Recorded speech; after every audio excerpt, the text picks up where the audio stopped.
Society of Wild Hearts friends. It is February of 2021. It's actually the first day and I'm recording this, so it's extra fresh for you. A lot of changes coming through this month because of the clarity that January and last year has given to me and to us probably, because I feel like this community has a sort of red thread that connects us all. So if you haven't got to that stage of clarity yet, the energy for February is very promising. I'm excited to share that with all of you.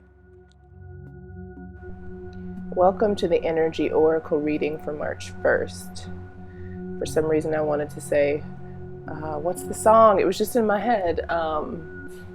It's the first of the March. Wake up, wake up, wake up. Get up, get up, get up. Only some of you will know that song, and the rest of you will either Google it or just never know. So welcome to the first of the month. It's March 1st.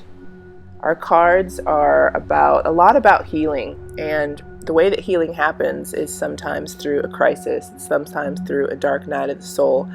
It's sometimes and often living through something that you didn't think you could or would even desire to do if you had it your way. So I'm not taking for granted that healing takes a lot of work and energy, but the cards this month really are about that. There's two nods. The very first one is just an oracle card that says you are healing, and then later on we have a band-aid. And so it's really showing us that by doing this work of healing that we're creating a lot of really mature, bright, capable energy. I'll say that. It's very balanced too. We've got, we'll get into this more specifically, but just an overview. We've got the You Are Healing card. We've got Mother of Swords, Wheel of Fortune, the Father of Cups. So we got the Mother and the Father here. We've got a wrestling rink, a band-aid, and a farmer. And then we've got Peaks of Joy, number 33. So yeah, let's get into the energy of this month. So apologies ahead of time if you can hear all the construction that's going on in the background. I was not expecting that this morning, and it's been an interesting challenge to work through. So let's just get into the cards. I want to start off with the Wheel of Fortune, and then we'll get into the balance of the feminine and masculine, the Mother of Swords and the Father of Cups. But the Wheel of Fortune in tarot is all about turning points, changes, fate. If you picture this giant, it almost looks like a dream catcher as a clock, you'll start to understand what divine timing is and how each tick of the clock is bringing us closer to something we've been asking for, something that's been destined. It is about that all seasons don't go on forever. So if you're feeling low and you need a shift, that's coming. And if you're on a mountaintop, it's likely you'll have to begin again and work your way up. And this just happens for purposes of evolving. It's not to punish anyone that we continue to experience challenges. But that's part of life, isn't it? And so the Wheel of Fortune really is just letting us know that something that is fated or destined, it's woven into the hands of time, is coming our way. And sometimes, these things are beyond our human control. And also there's an element of control in that. So if something is inevitably coming our way, the control we have and the control we always have is how we react and who we are in the moment. And that beingness is cultivated through practices like breath work, meditation, being creative, really getting outside of the logical mind. So just a note on that, we want to make sure that we're bringing that in. So as even when you get something you want, there's a shadow to it. I want to say that before moving on to the other cards. The Wheel of Fortune is a super positive card, but also there are parts of ourselves that we have to get to know when we actually get something that we've been calling in and we desire, and can we do that lovingly and compassionately. So let's begin with this wise old owl, the Mother of Swords.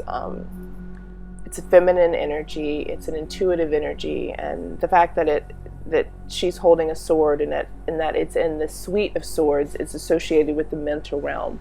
So in this way, this archetype is a master of rationality, of logic, of communication, as well as intuitive abilities. So there's a certain maturity to the Mother of Swords, and in tarot, it's normally a queen. So you just think about someone who knows how to take care of their shit, who understands what adulting is, even though it can be, even that word makes you feel like you've had to give something up, but it's someone who understands that what you put in, you get out. And that if you shuck responsibility, you're going to be left with crumbs. But if you dive headfirst in, then you're going to be able to reap something that you really would like to sow. What are some of the other traits of the mother? She's witty, she's clever, she's helpful. She likes to see things in the most positive, uplifting way. Even if it's real, it can still be positive and uplifting. She's adaptable. She's creative. She's kind. What else? What else do I want to say about the Mother of Swords? Yeah, she's not here for the drama. She just is the type of energy that'll look you straight in the eye. And if you look at this card, she's definitely looking you straight in the eye. Now we're into the masculine energy of the Father of Cups. And this is someone actually who's emotionally intelligent, because it's from the Suite of the Cups, which has to do with intuition and emotion and water and feeling. And now that we're in Pisces season, maybe you have been feeling a lot. I'm also a water sign, so I've definitely been in my emotional body quite a fair bit. The great thing about the Father of Cups is that there is a diplomatic nature to this emotional father figure, right? And in the Wild Unknown deck, it's a swan. And so this father, he is adept at emotional intelligence. He embodies this sort of awareness that he carries into the world. In other decks, this would be the King of Cups, I'm sorry. And when you're a king, you have worked your way through many levels of understanding. So when you think about the mother or the father or the king or the queen, it is, like I said, it's an archetype of just knowing how to handle your business. Yeah, there's a calmness to this Father of Cups, a calm air. So, this is the energy that's coming through for us in the tarot. It really is a balanced, beautiful energy to encounter the Wheel of Fortune. And the Wheel of Fortune literally is a Wheel of Fortune. So what it wants to bring to you is something fortuitous, something fortunate, something beautiful. So just, calling that in and accepting it. And now we have made our way to the wrestling rink, the Band-Aid, and the farmer. And I love the symbolism because it's something that you can really put your spin on. And I'm going to give you my interpretation of it, but I invite you to really look at what these symbols mean to you and how they, how you feel intuitively led to place them in your life. And so we have this theme of healing, and every person I talk to on every level is going through something that is bringing out their own personal healing, which means they've had to do shadow work. They've had to really sit and decide and choose consciously what sort of energy and relationship with themselves that they want to embody. So, who are you in the wrestling rink? What kind of fighter are you? Do you fight fair? Do you fight kind of dirty? Really look at who you are in that space. And I love it that the next card is just the Band-Aid. It's it's letting us know that we're healing through the things that we're coming through, which means we're creating more spaciousness in our life for more of the things that we would like to experience by doing this healing work. That's really the way that I've been thinking about healing lately, is that it's, do I want to say it's a zero-sum game? I don't know if that fits. I'd have to look it up, because sometimes words just pop in and I'm like, is that the right word?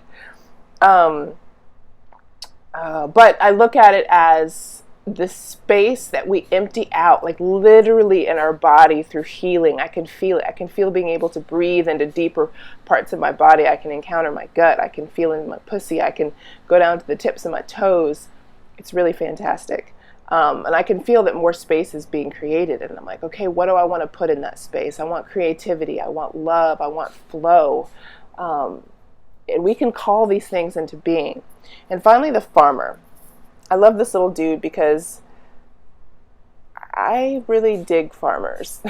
I dig the idea of growing your own food. It's something that I've done before, and it's definitely where I'm headed. So when this guy rolls in, I'm like, all right, this person's going to do what it takes. They're going to get up. They're going to make hay while, there's a saying, they're going to make hay while the sunlight is up or something. So they're going to get up early, and they're going to make the best use of their day. And what they're doing is giving us the farmer energy is someone who cares about nurturance, about, having his hands in the earth, about working with these timeless, invisible principles of seed and water and sunshine and flow, pulling weeds when necessary. So the farmer really, it's the same energy as the Father of Cups and the Mother of Swords. It's a very, it's mature. God, yes. And I think that's what we all want at this point, someone that's mature and still can be loving and childlike. And so the last card is Peaks of Joy. I love it because it's got some double numbers. It's got some numerology in it. And Peaks of Joys literally is just about... I love it because in the description it talks about synchronicity, which, if some of you know, I'm headed into making a movie about synchronicity. So I'll just read it to you. Joy is yours today. No matter what your inquiry, you will be happy with the results. You're coming close to a sense of achievement, and you've worked hard for it. You're surrounded by true companions and events that are synchronously arranged to bring you to the next level of your life. The world is singing a beautiful harmony. Life is exhilarating and hopeful. Let gratitude fill your heart, and remember to share your happiness. Joy is contagious. So I'm just going to leave this right here. Hope it's helpful. We'll pull individual cards for all those who come live, and I will talk to you in April.